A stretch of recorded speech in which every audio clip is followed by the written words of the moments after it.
So we started to talk about Weil differentials last time. And again, what I said last time, and I'll say that again just to make sure that we all understand each other. Differentials is like a dx or something you kind of have an intuition about. And Weil differential is an abstraction of that.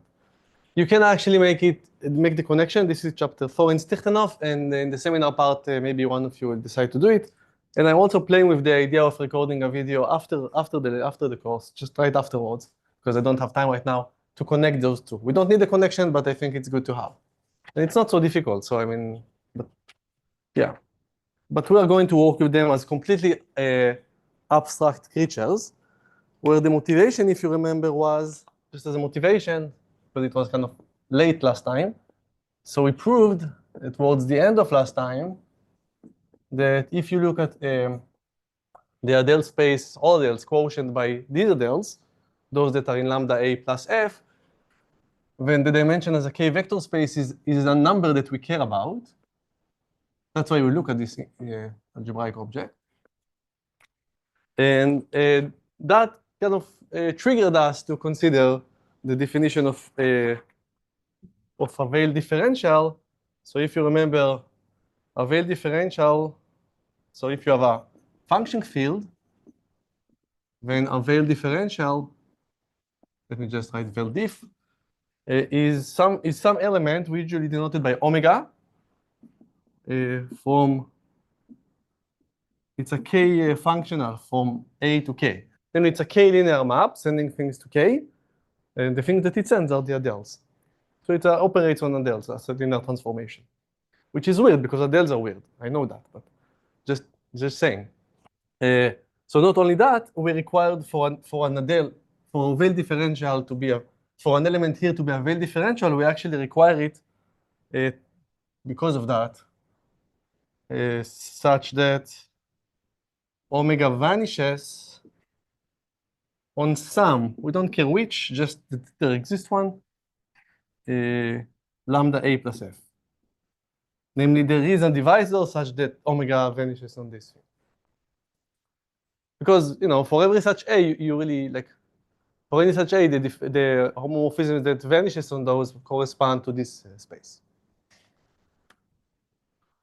Okay, and then just at the end of last time, because we were looking at homomorphism from A to K, but because A is not only a K vector space, it's actually an F vector space, right? We know how to embed Adels, functions in Adels, just repeat the functions throughout the Adel. So this is actually also an F vector space.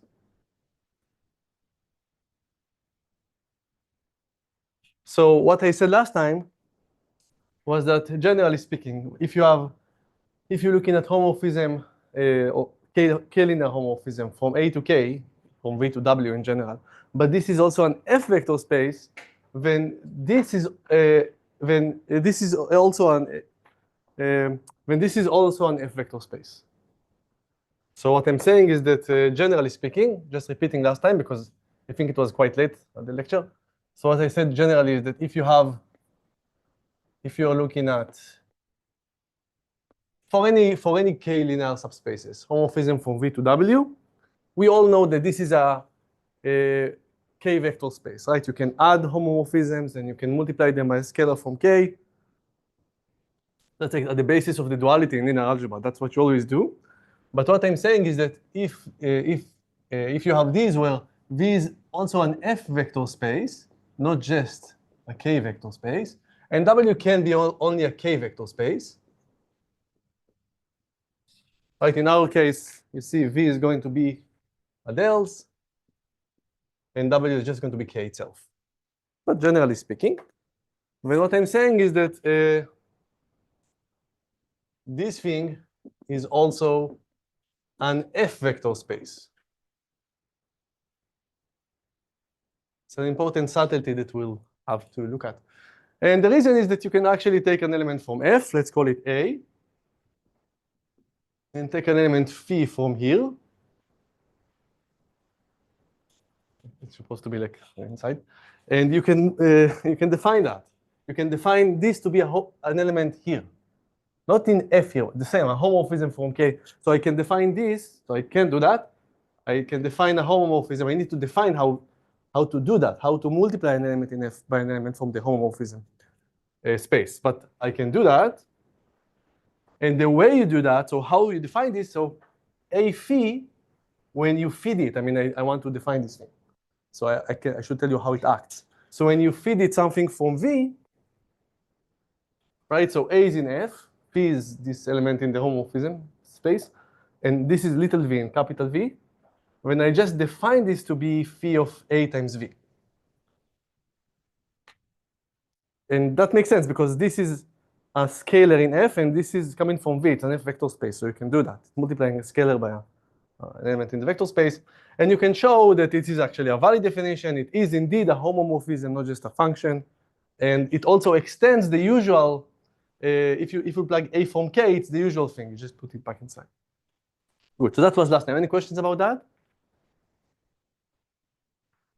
Okay, so the picture we all have in mind now, again, it doesn't really help, but just it's like a recap. It doesn't, there is no point besides recapping. So we have F over K, that's going to be, of course, a field extension. And we know already that Adels is an F vector space, because we said that given an Adel and a function, you can make a new Adel, multiplying those. You can define an Adel, sorry, that the constant Adel, which always outputs the element F. And now we've just said that also these things, also this is an F vector space. So this is I should put it like here. So this is a vector space, F vector space, I mean, and also that. Okay? And note, I'm not writing here omega. Omega was the set, I forgot to write it here, but omega was the set of all differentials. This is not omega, this is a superset of omega, because I'm not requiring, generally speaking, those to vanish on lambda A plus F or something. But also omega is here. But we'll see that in a second. I mean, omega is a subset of that, but it's not yet clear that it's an F vector space. We'll see that. So omega is like currently a set. Capital omega, I mean, yeah, sorry. And we'll actually show soon, very soon, it's very simple, that it's also an F vector space as well. But this is like, this is in parentheses for now. Okay, any questions about where we are? Not why we are here, but where we are. You'll see we'll actually cache very quickly from these definitions. You're going to prove the Riemann-Roch theorem in an hour, and then you're going to say, okay, I don't know what that means, but then you're going to see its power again and again, so you'll appreciate it. But you do have to carry these definitions with you, with no motivation, no like intuition behind it. And my apologies. It's like taking a shot, you take your kid, you can explain, you need to take the shot, it's important, or you can just give it a shot, and then it's done, and you can continue with your life. So that's the strategy that we are currently taking, just taking the shot, that's it. Yeah, anyhow, not sure it was a good. So just as another definition, we can kind of filter all the differentials according to the A space. So say you have a function field, and you take a divisor in the function field. So we define omega of A. This is going to be part of some subset of the differentials. All of those differentials such that all of those differentials that vanish on that particular space. Okay, for a differential, if you remember the definitions of it, it's enough. So you need to be an homomorphism from A to K that vanishes on some set like that, right? Some subspace like that. But if I want to filter them according to which divisor, what is the divisor that like allow them to enter the omega club, then you can do it like that. Of course, there is no unique one, right? If, just to make sure that you understand, if omega, I should say 0, right? If omega vanishes on that it will also vanish if this is a smaller set. And you can make it smaller by making the divisor smaller. Right? Smaller divisor means smaller Riemann-Roch space or lambda space. Like the more positive, the more degrees of freedom. so smaller in the order of divisors. So what I'm saying is that if B is smaller than A, then the fact that omega is in capital omega of A implies that it's in also capital omega of B. Or just put differently, it means that, well, you know. No, the other way around. Yeah. So if, no, that's okay. Yeah. The A's and B's are different here, and I didn't trust my guts. So, right. So if B is smaller or equal than A, then this set for A is smaller than that set for B, but that's a constraint now. You want to vanish on that set. So if the set increases, then if the lambda space increases, the omega space decreases. It's like the dual. It's like you require more. You allow more in terms of lambda, but that translates to more requiring omega to vanish on a bigger set. So what I'm just saying is that if B is smaller or equal than A, I mean, I don't have to like look at the elements themselves. This thing holds. Again, yeah? Thank you.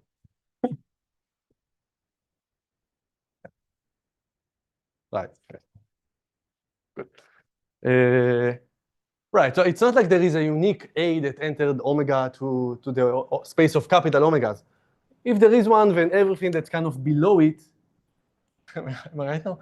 Then if there is something, then everything below it will also hold. Like if omega is here, is in capital omega of little a, then it's in capital omega of little b. So let me list some properties of that obvious properties like that. Actually, that's one of them, but I forgot that it's here. And that's why I kind of did it now. This is claim 12. It's an easy claim. I'm not going to prove it. It's kind of by definition. Once you write the statement, you write the proof almost. But so one thing, the first one is exactly what we just said, but maybe with NB flipped, which kind of made me crazy here. Secondly, okay, let's do the quiz again. So what can you say about omega of A plus omega of B? So I claim it's omega of something. Like, what? Yeah, very good. Yeah, Max. Yeah. I mean, yeah, no. Yeah, sorry. Very good, but incorrect. Yeah. For lambdas, that's true. For omegas, that's the other way around. Yeah. Sorry, my bad. Right, so this space and that space are like A. So this space is going to be bigger than the individual spaces, like generally speaking. Maybe it's the same one, but generally speaking. And so if there is a hope to have to have a divisor which kind of contains both of them or equal to both of them, then it's going to be the mean. But actually, that's not true also. Sorry, my bad. It's just a container. For lambda spaces, it's actually equality, but for the omega spaces, it's not. And it's kind of difficult to cook up an example where it's not equal. Actually, it's a nice exercise. But that's easy to prove. That's kind of by definition. The fact that it's not equality is not so easy to prove, but we don't need it. And you can see it in Dan Aran's lecture notes if you want. Because when he gave a course, he wrote it with equality. And then a lecture later, he just said, well, it actually wasn't equality. And then he fixed it for like half an hour. It wasn't so easy. But that's true. That's easy. That's very easy. You take an element here, you write it like that. All the conditions holds, that's fine. What is okay, so now you don't have to be paranoid all the time. So that equals to omega of something. And what that will be? Max. Because it needs to be smaller. So you need to increase the divisor to make it smaller. And we also have like a version of translation, right? So we have the next time Riemann-Roch space or lambda space. It will always a Riemann-Roch space or a lambda space of some other divisor, and the same thing here for the same reasons. But for some reason, it kind of flips. It's like this. Usually it's with a minus, and it's really because of, it's like, you can just do it and you say get plus, not a minus. And lastly, but that's kind of completely obvious by definition, just to make sure that we understand, that omega is the union of all omega a's. Right, by definition. We started by defining that by saying, if there exists an a such that little omega vanishes on lambda a plus f, then it's here, and then we kind of filter them according to a's. There are repetitions here. It's not an intersecting set, but but that's true by definition. So everything here is really by definition. It's nothing difficult here. Very simple. Questions about those things so far? Okay.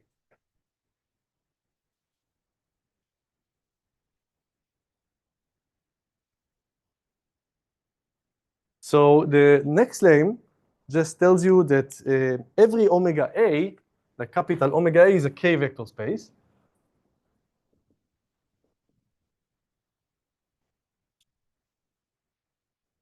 So let's see. So what I'm saying is that for every divisor, of course there is a function field that we set and so forth, but for any divisor, omega of A is, of course, it's a subspace. It's a subset, of all linear functionals like that. But it is a subspace, not just a subset. A subspace, as as a K vector space. Anyhow, it's a K vector space. That's what I'm saying. You can add and you can multiply by an element from K, and you'll stay within this set. Right. So if you take, well, let's do that. Just to get used to the definition. So if you take any omega from capital omega of A, so let's do the obvious thing. So if you take two omegas from capital omega of A, then clearly the sum is also there for several reasons. Like you can actually use that, I guess, if you want, actually, maybe. But you can also just see, well, omega 1 vanishes on lambda A plus F, and omega 2 vanishes on lambda A plus F, so the sum also vanishes. Like that's just by definition. That's fine. And let's do you need to show also that it's closed under multiplication by a scalar. So if you do that, so if you take x in K, then you can take x to be non-zero, because when x is 0, you're going to get a 0 element, so no worries. So you take x in K and omega here, and you want to show that x times omega is also here. Right, when x is 0, it's obvious, because it's just going to be the 0 differential, and the 0 differential is there also because it vanishes everywhere, in particular on lambda A plus F. So I can take this one. I can take an element that's invertible. So let's see. I want to show that x omega is here. So to do that, so what we want to show is this thing. Sorry. So to do that, I'm just going to show that it vanishes on that particular space, lambda A plus F. So let's see. So x omega, that's the entry ticket, right?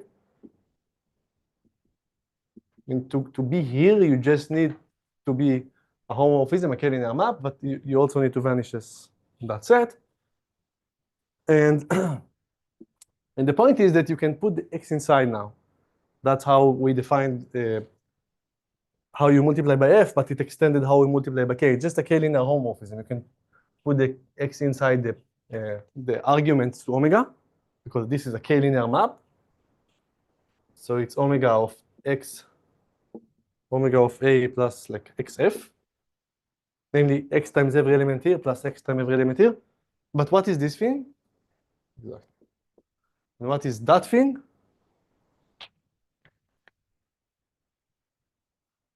Exactly. So I should have done it before, actually. So that's lambda of a minus ax, like this set, just inside here, minus ax.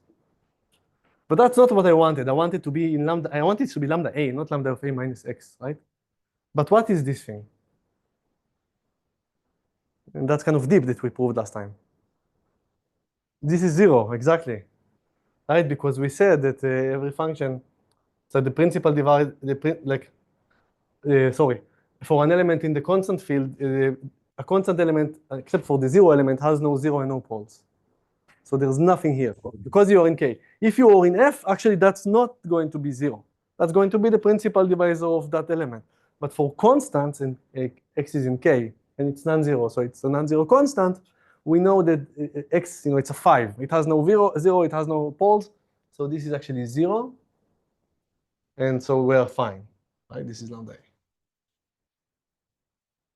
Right, so this is not an F vector space, you see?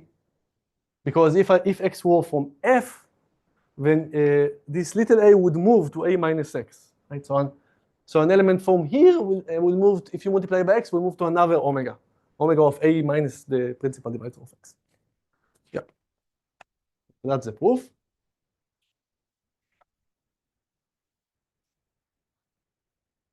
Yeah. Okay. So for every particular a, capital omega of a is a k vector space. It contains differentials, and it's a k vector space. Right. For not completely trivial reasons, because the fact that constant have no poles or zero is, well, it's actually by the definition of function field, I guess. But you know, okay, so it's trivial. But yeah. So yeah. So, but given that we know that this is a vector space, we can look at its dimension as a k vector space. And I keep saying as a k vector space because I'm going to move to f vector space in a second. I want the distinction. So, but we're still in the thinking of every object here as a k vector space. And so for a divisor, any divisor, we define the index of speciality or specialty, I don't know. The index of specialty, it's a big name, to be the just, we denote it like that, delta A, but that's exactly the dimension of omega of A as a k vector space, which we just proved is a k vector space, so it makes sense to write that. And we actually know what that is, by the way. I mean, just to make sure that we remember those, and I probably, I wouldn't have, then, this thing is the same as all Adele's mod out by omega A plus F. Right, because functionals that vanish on that, studying those, this space is isomorphic to the study of all Adele's quotient by that. Right, if you want to study things mod 5, you can either require things to be divisible by 5, or you can look at the cosets. Same thing.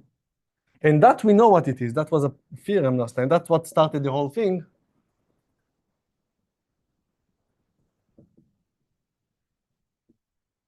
Right, that's why I actually look at these omegas to begin with, because we care about this number. And we proved that the dimension of this is this number. And that led us to define these omegas in general, but omega of A for a particular A. So the index of speciality is how the deficiency is compared with G minus 1, which is the maximal possible deficiency.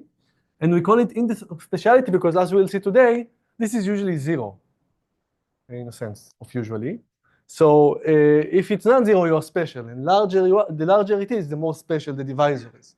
Okay, so that's why it's called like that. Right, these are all linear functionals from A to K that vanishes on that. So it's a linear algebraic thing, right? If you care about all linear functionals that vanish on somewhere, then it's the same as studying the cosets. Yeah. Right. Right. It really has nothing to do with the definition that we have. It's just you have a vector space. But the meta thing is, and you get the zeros from the element of the. Right. And it's really the kind of the first isomorphism theorem, really. You look at the elements from here, and this is the kernel or something. But yeah. But that we said last time. Good. And what I'm claiming now, which you actually kind of proved here, so this is omega A. For every omega A, like its dimension captures kind of something that we care about. And now kind of aside from that, but it's going to be combined, aside from that, you can ask what's the dimension of omega. So the dimension of omega is going to be like, I guess, infinity usually as a k vector space. But as an f vector space, it's going to be 1. Right, it's something very cool happening here. So the first thing I want to say that omega is indeed an f vector space. You see, it's not a k vector space. So this is not an f vector space, because when you multiply by an element from f, you move your a to another a. But essentially, because of that reason, omega itself is an f vector space, because omega contains lambda of all divisors. So it's kind of closed under that. All right, so let's just state that. And just let's prove it, and that's it. So claim 15, just if you want to follow the notes, it says that omega is an F vector space. And the next theorem will say it has dimension 1, which is really cool, and I can explain a little bit what it means, what this means, like in the intuitive world and so forth. So the proof is, again, it's very simple, but it's kind of just the same as that, essentially. So first of all, actually for addition, it's slightly different. So if you take two elements, you want to show that there's in omega, you want to show their sum is in omega, but that's fine because if they are in omega, then this means that omega 1 is in omega of some divisor, and omega 2 is in omega of potentially another divisor, because this is the union of all of those things. And so this means that omega 1 plus omega 2 is in omega of the minimum. And here we only stated, not proved, but restated the fact that generally speaking, this plus that is a subset of that, but that's enough for us. It's not equal, but it's enough for this inclusion to hold. That's by one of the properties that says that this plus that is a subspace of that. And as for multiplication by scalar, so if omega is in omega and x is a non-zero element from F, 0 is fine. 0 times omega is 0, it's okay. It's a 0 differential. It just takes everything to 0. Then, right, so let's do it. It's similar to what we did here. So x omega, so I want to prove that x omega is going to be in omega. And this x omega is, this element x is from F. So here I'm using our definition of how we extend omega to be an F vector space, right? So to be multiplied by F, to our multiplication by F, that's what I meant. So x omega, if I want to show it in capital omega, I need to show it vanishes on lambda of some b plus F. And we kind of know what that must be. It kind of must be this thing, because we did the calculation. So let's see. So I'm copying it from here, so I'm not making a mistake. So this is my guess, right? I'm going to guess that x omega is going to vanish on lambda of this divisor, because that's kind of going to fix that minus x that we have here, plus F. If x omega vanishes on that, I'm happy. And indeed, the way we defined how we multiply an element from F with a differential is just putting it inside and multiply everything inside. So that's omega of x times lambda of a plus x plus xf, but that's f, that we know already, because this element from f, that's element from f, it's f. And now this goes inside with a minus. In lambdas, it's like a minus. So that's really why I kind of did it like that. So that's omega of lambda of a plus x minus x plus f, but that's just a, and we're done, because omega, I didn't actually say that, but omega is taken from lambda of a. And so if omega is taken from lambda of a, then x omega should be taken from lambda of a plus x. So this is 0, because, and I should have said it kind of before, like here, like that. And then, yeah, good. So it's from omega, but it's from omega of some a.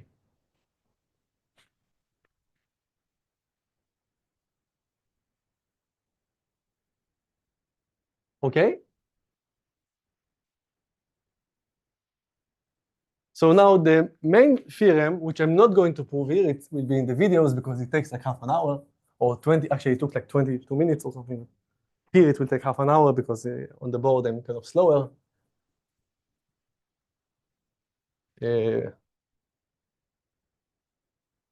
So the main theorem, which is surprising, theorem 16, don't worry, we're going to have many main theorems today, so I'm going to skip this one with no regret. So the dimension, so we just said that omega is an F vector space. Turns out its dimension is 1. That really captures the fact that we are walking over a curve. And the intuition, I mean, not intuition, but if we were to do it properly with differentials in the usual way and connect them, then really what this means is, a differential is really, we write omega, but what you really should have in mind if you follow chapter 4 in the book is that this is kind of a dx essentially, like in physics, like they do a dx. They don't mind doing like weird things, right? They don't mind like if you have y equal x squared, then they do things like, y dy, or I don't know, 1 dy, yeah, maybe I'll do something more interesting. If you have like this, when they write something like 3y squared dy equals 2x dx, and they think of these like, right, we don't, like math people, they don't give these a particular meaning, only like the ratios has a meaning. dy over dx, it's like you differentiate y with respect to x. But you don't have the dx itself. You consider d as an operator, maybe. Right. D is the operator, but with respect to what function that you differentiate, right? So you can make it formal. That's what we do in chapter 4. But it's kind of a physicist point of view or something, I guess, and you're from electricity, right? So you're from EE, I guess? Right. So in the E part or the, I see. Good, so you can actually make that formal, and differential are essentially those, they're actually f times dx, but they're those without the integral, that's what I mean, just like those things sitting, floating around. And the fact that, so I mean, it's not the exact thing, but essentially that's the thing. Omegas are field of those, and the fact that the dimension is 1 means that if you want to, so you have dx's and dy's floating around, these are the elements here. And the fact that this is dimension 1 is because you can write this as dx over dy, which is, or maybe I should, just so that it will be clear, let me write it like that. So if you have dx and dy floating around, then you know by kind of the chain rule or something that you can write it like that. It's like, and this is a function. This is the usual y prime, right? So two differentials are, every differential can be expressed by another differential times a function. So that's why the dimension is 1. It's not like you have two different differentials. You have one differentials, and you have, once you decide to work with dx, then you can take d of any other function and differentiate and express d of that function with d of x multiplied by the differentiation of this function with respect to x. So that's why the dimension is 1. It is this thing. That's exactly what it captures.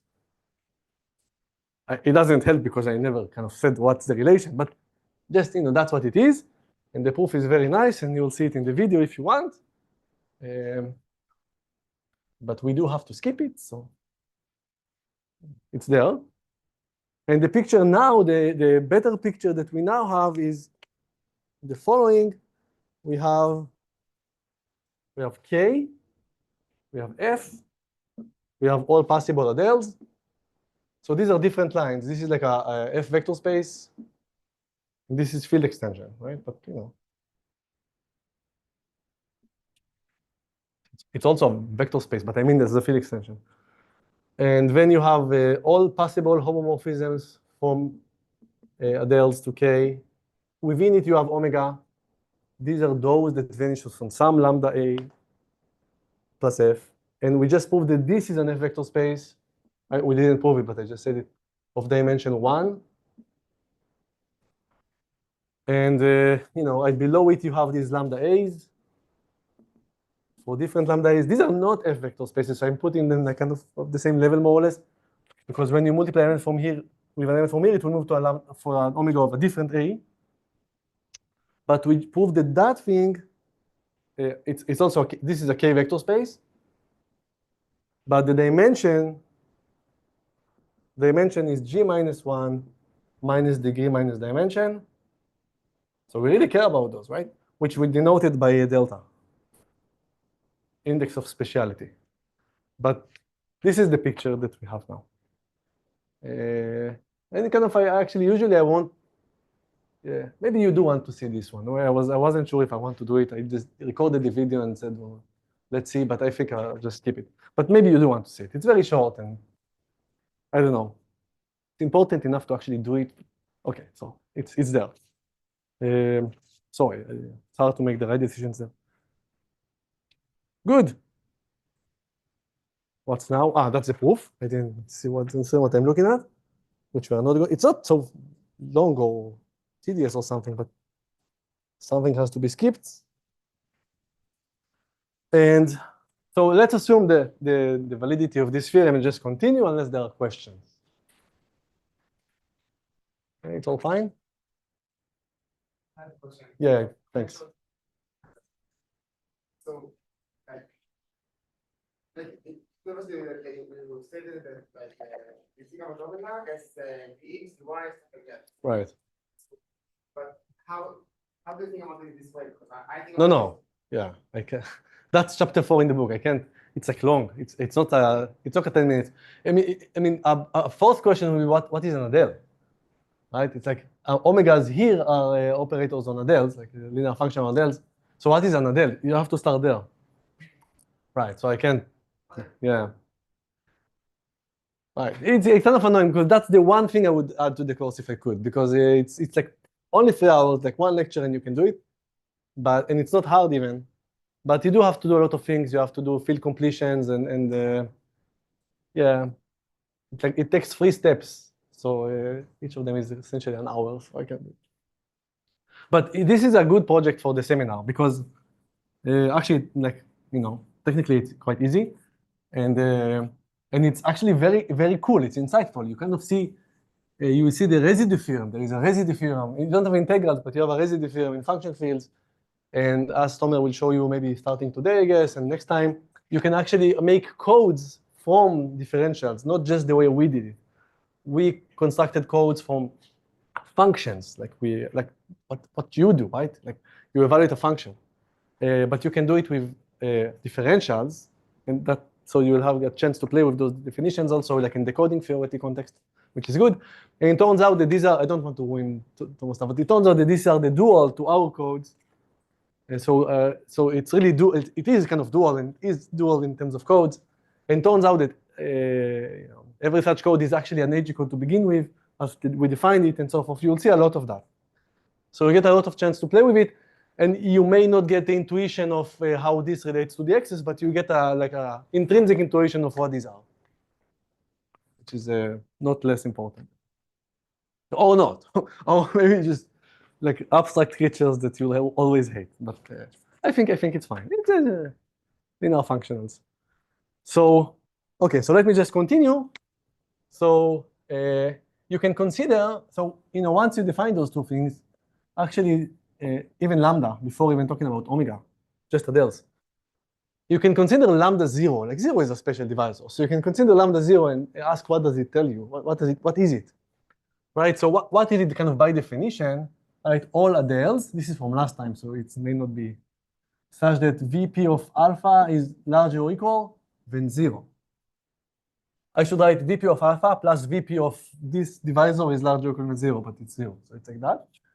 And a function that satisfies that, not an Adele, a function that satisfies that, a function with no poles, well, actually that's essentially constant, but generally speaking, like if it's not on the entire complex field, complex plane, you call it holomorphic or something, right? Something that's everywhere defined. So you can, if you like the word holomorphic, you can call this the set of holomorphic Adeles or something. If you wish, you don't have to. You can do whatever you want with this, but this is the definition. And omega of that, so the corresponding omega, here I don't have much to say, but by the definition, if you just write out the definition, then these are all differentials that vanishes on that particular space plus f, right? Okay, but the claim is, and that's kind of cool, it's obvious from what we did, even before the dimension 1 thing there. The claim is that this gives you another definition of the genus, really. So the index of speciality of the 0 divisor, which is precisely the dimension of omega 0 as a k-vector space, by definition, is G. Right, so the genus can be understood using differentials. So what I mean by that, I mean that if we would understood differentials, like dx's and dy's, then you could actually compute the genus. And you can do that. Like if you have a curve and you want to compute the genus, you can actually do that. You can take you can choose a differential. There is only one differential really, because up to an element in F, you can take the X or something, and then you can try to understand the corresponding spaces, and then you can get the genus. This is one way of computing genus, genera. But for us, this is a weird element, so that G actually explains something about it, rather than it explaining something about the genus. Now, the genus is well understood if you think about it for a second, but I don't know, it was prior, so no. But that's that, and the proof is like kind of trivial, given what we did, but I think it's a nice way of understanding the genus. Not just as, as you take your divisor higher and higher, what's the deficiency is, that's G minus 1. So not like that, but like that. It's a different way of describing it. And this is really obvious because we know that L of 0 is K, right? The Riemann-Roch space of 0. Only the constants are here, because non-constants don't have no poles, and all the constants are here. So this means that delta 0 is G minus 1. So delta of everything is G minus 1 minus degree plus dimension. But in our case, I'm writing 0 instead of any divisor. And that's it, right? That's generally the definition for A here. And in our case, this is 0, and this is 1. Because this has a K vector space as dimension 1. So you get G. Right? It is obvious. Another thing I want to say about differentials. So this is like looking at this is like looking at omega of 0. So another thing you can ask, another kind of extreme in a sense, is the following.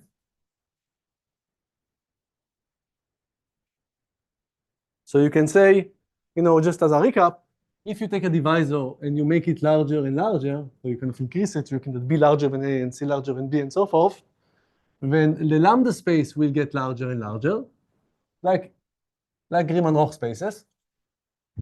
You allow more poles, essentially, and require less zeros. And this means that omega of A gets smaller and smaller because those has to vanish on a larger and larger set. So, right, so when A gets larger and larger, it's hard to find omegas here. And you can ask, when does it break? Like when there are no omegas. So, what's, if there is any condition, I mean, maybe there is a condition per A, but hopefully there is a condition with respect to dimension or degree, a simple property of the divisor, not just any property of the divisor. And indeed, what we'll show is that,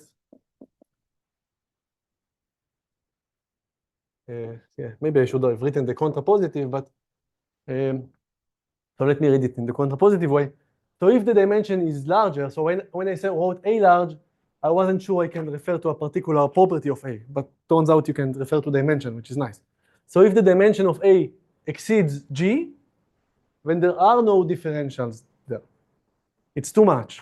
It's like, it's not unrelated to the fact that the dimension of 0 is G, but like G is the point, is the saddle point. So once the dimension of A is larger than G, regardless of how it looks like, strictly larger, then you can't find a differential that vanishes on that space, lambda A plus F, just too big.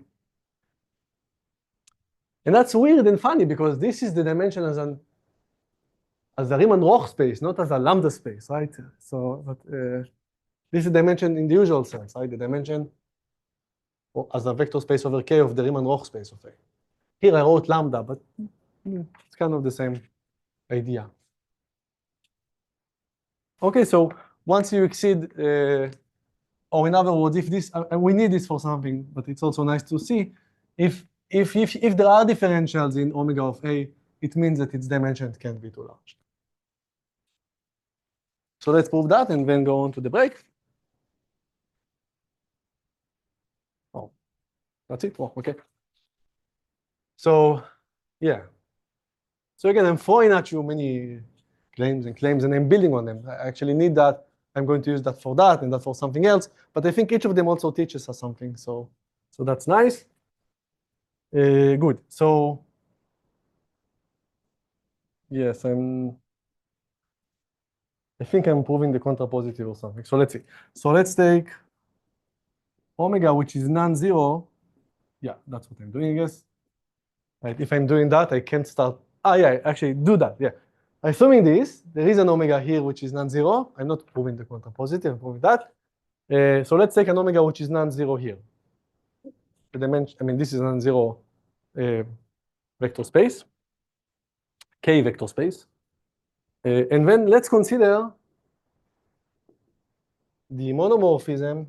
Mono is a one-to-one, it's one-to-one.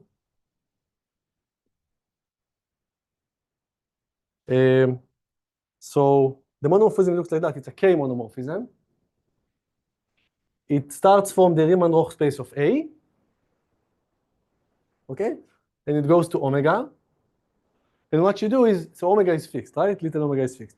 So what you do is take any function in the Riemann-Roch space, and the omega that you output is x times the omega that you start with. So you just act, this Riemann-Roch space acts on omega. Okay? This is actually, I mean, this map under different domains appears again and again also in the proof of this thing here. So that's the thing you always do, essentially, in these proofs. It's always really the same proof. And it is a monomorphism, by the way. I said a K monomorphism. It is because you can invert, right? I mean, x is, well, the only thing that goes to 0 is x equals 0. That's what I actually should say. Right? The only omega that is 0 here is the 0, is the one that if you take x to be 0. Exactly, yeah. Yeah, and it's also K monomorphism because if you x and y, it's x plus y, and if you take an element from K, you stay there and so forth. So it's a K monomorphism. And what do I want to say about it? So x omega lives in x times omega of A, right? Just because omega was taken from capital omega of A, which is omega, if you remember the rules for omega, so a linear transformation, applying x to this space is another space, but we're plus, not with the usual minus, if you got used to it. So it's a plus. And this is contained in omega of 0. Why?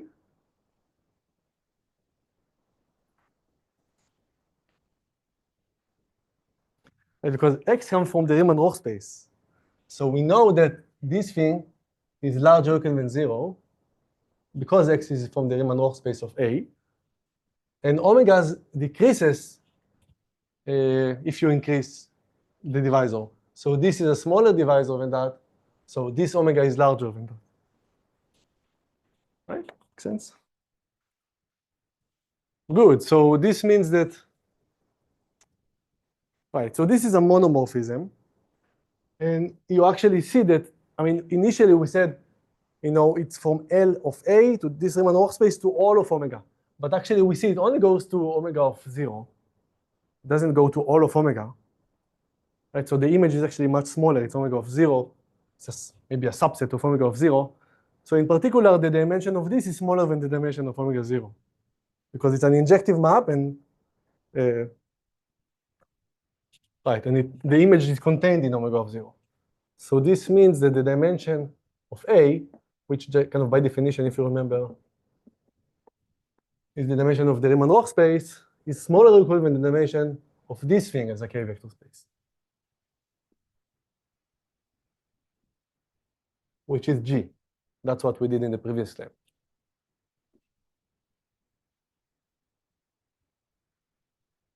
Right? Just because you have an injective map, it goes to some subset of that, so the dimension is small.